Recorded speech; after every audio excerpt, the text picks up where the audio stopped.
Don't you guys miss those good old days where you would just walk across the streets and someone reacts shela, they ask you out, or when umuntu, and then the next day you guys are basically in a relationship? I definitely do, because this is a story time about how I pretty much got scammed on these dating apps. First things first, I got the app. I think at the time it was Tinder. I got Tinder on my phone and started swiping immediately. Put on my profile picture, everything, everything looked good and whatever. Started swiping. Hey, at first I was overwhelmed by like how many, white people are on Tinder or were at that time, because this was like 3-4 years ago. But yeah, eventually I found I don't mind white guys, but I just at that time was looking specifically, for a brother, like a black brother. So yeah, I found myself a black brother. He looked really, really good. Like like he was good looking. He looked like he was doing well for himself, was well established, like his pictures, the background, there was always like a nice situation going on, or he was in a car or whatever. I was like, okay, no, this is hints that guy is doing well for himself. So let's see what this is all about, I shapuke nami ngangena ngamtexta. We matched first, and then I texted him hi. He said hi. We started talking. So when you're that one friend in your group of friends who's pretty much always single, that's me. And things like that can kind of pressure you into doing things a bit too quickly or too hasty, and you find yourself in really tricky situations because you sort of just are chasing for that thing that you see your friends and people around you have. So that's where I was mentally. So when I found this guy, like, I wasted no time. I think we moved onto WhatsApp like within a week or so, and we just started chatting on WhatsApp. Chats were flowing to a point where guy was even like calling me. Like, he was literally calling me on a daily basis. Like, a night wouldn't go by without him calling me good night, like literally. And at that point in time, I was deep. I was really falling for this person, and he made sure that I fell for him. So okay, Shap, the day finally comes when we are supposed to meet, and then on the day I decide, you know what, he doesn't stay too far from where I work, so it's fine. I'll drive over to his place, and then we'll probably do a place around the area, which was in like Bedford View area. So okay, Shapo, I go into work. Obviously he texts me and calls me in the morning, whatever. And then during the day at work, suddenly Nje guy just leaves this really long message, like almost like a paragraph on WhatsApp saying, listen, something is happening. Remember I told you about my mom in KZN, which he had spoken about earlier in our previous chats.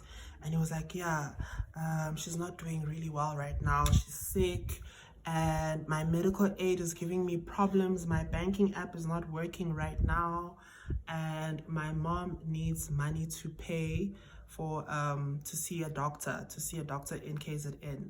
So can you please send money to, and he would give me like a banking details or banking account. I don't know if it was his, or I think it was his mother's. Yeah. Send my mom some money so that she can do this whole doctor thing, and then I'll obviously reimburse you either later on when we meet, or later just when I have my banking app in order, because apparently his banking app was giving him problems. And it was happening on a day where Vele the FNB app, like, it was even trending on Twitter that it was giving problems or whatever. So I was like, okay, yeah, okay, it might be, he might be valid, like he might be saying the truth. So I sort of kind of believed him, but at the same time, I was like, what kind of a doctor is this also? Like, why isn't your mom on your medical aid? Like, I had so many questions. I was just like, no, man, this doesn't seem right to me.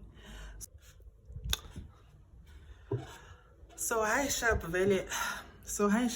I literally become very despondent when it comes to this whole saga of me sending him money. I literally just stop entertaining it, and I just tell him, let's talk when I see you, when we meet. Let's talk about all of this properly face to face. And then that's where I leave it with him.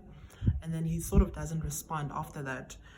But the guy had already sent me like his location where his house is and where I would be going after work. And at this time it was literally like 4:30. So I was like, okay, you know what? And my colleagues were around me at the time. None of them knew it. None of my friends knew about this guy. You know, when you find something really, really good and you want to keep it to yourself, that's how it was. And yo, yeah, I fucked up there. I won't lie. So anyways, I then, like, as soon as knockoff time hit, I then took my bags and I took my car, drove straight to the location of this guy's supposed address, get to the house, then I park outside, I call him, I text him, I tell him I'm here, please open the gate or whatever. It's a beautiful, beautiful, beautiful house in a beautiful suburb. I'm literally out there like in my car waiting, and I'm just like not hearing anything from him. His calls, texts, nothing's going through, everything is one take. I'm like, yo, okay, what do I do? Because I really want to see this guy. So literally, and I know how this doesn't sound like it was that deep, but guys, you don't understand how I was fallen. It wasn't even a process of falling. I was already like deep inside. I had fallen for this person. So I was now thinking, should I hit my horn? Because I can see that there's someone in the house, you know, I can see curtains and things moving, but like, so at some point I go to the gate, I start like knocking and banging on the gate, like, guys, hey, ngifuna usibanibani. I forgot what his name was, but then I got there and I was like, hey, hello, and then I started shouting out his name, and then some lady just rocked up out of nowhere, and she comes to the gate and she's like, hi, how can I help you? And I'm just like, I'm looking for, so for the sake of the story, I'll just say Uskumbuzo. I'm looking for Uskumbuzo. Like, he told me he stays here. This is his picture. And I give this lady all the details. I even tell her that like we've been talking and that we're supposed to meet today. And yeah, please just open for me. And this lady is like, I had no idea who you, like, I have no idea who you're talking about. Like, who is this?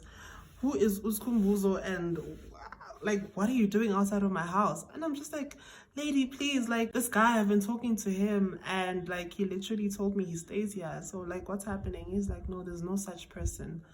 I think the house had a room in move. This lady had to go ask all the people abasama roomini, and I literally had to trust this lady with my phone to show these people like is Tom besides Kumbuzo. And in my mind, I'm just like, if this lady just disappears with my phone, also that's another thing. Like, as in, obviously I didn't have a choice. I had to just wait for either Uskumbuzo or the lady to come out. A few minutes go by and then Uskumbuzo does not show up. The lady comes out and she's like, nope, no one knows anyone by this guy's name or this picture. We've never seen him or heard from this person ever in our lives before. And I'm just like, yo, I'm shattered, because this is probably now, that was probably the 5th or 4th time that I had been catfished. A few months later, after that whole occurrence, I started opening up about it, because at first I had a lot of pride that something like that happened to me, so I didn't tell anyone about it. But after a few months, I met up with a friend of mine who was also into guys, and then I tell him the whole thing. As soon as I mention this guy's name, my friend literally picks it up and is like, oh my god. I'm like, oh my god, what are you saying to me? He's like, I know exactly who you're talking about. The very same thing happened to me. And I'm like, oh my god. And because I know my friend and how much of a nice person he is, I'm like, did you actually send the money? Because it was literally the same storyline with the mother being sick and the doctor and everything in KZN.